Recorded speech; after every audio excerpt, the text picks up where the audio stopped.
Hi friends, TNPSC எக்ஸாமை பொறுத்த வரைக்கும் இந்த டாப்பிக்கில் இருந்து கேள்வி கேட்காத கொஷின் பேப்பரே இருக்காது அப்படிங்கிற அளவுக்கு முக்கியமானது எதுன்னு பார்த்தோம்னா ஐந்தாண்டு திட்டம் தான். அதை பற்றி பார்க்கலாம்.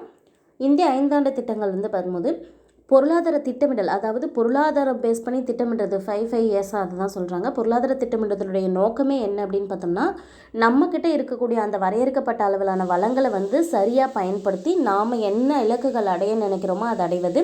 ஐந்தாண்டு திட்டங்கள் வாயிலாக பொருளாதார திட்டமிடலை மேற்கொள்ளும் முறை எங்கிருந்து பெறப்பட்டதுன்னு ஒரு கேள்வி கேட்பாங்க. சரியா, 5 இயர்ஸ் பிளான் எந்த நாட்டிடமிருந்து பெறப்பட்டது அப்படின்னு பார்த்தீங்கன்னா, ரஷ்யாவுடைய முன்னாள் சோவியத் ரஷ்யா இருக்கு இல்லையா, அவங்கக்கிட்ட இருந்து பெறப்பட்டது. அவங்கள மாடலை வச்சு தான் இந்த பிளான் கொண்டு வந்தாங்க.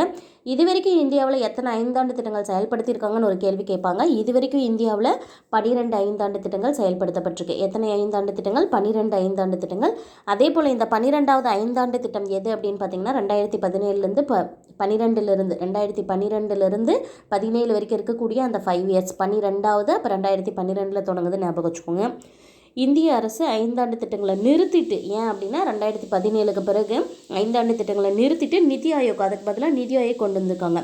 இதில் என்னென்ன கொஷின்ஸ் கேட்பாங்க அப்படின்னா, ஐந்தாண்டு திட்டங்கள் எந்த நாட்டிடமிருந்து பெறப்பட்டதுன்னு கேட்பாங்க. எந்த நாட்டிடம்? Soviet Russia.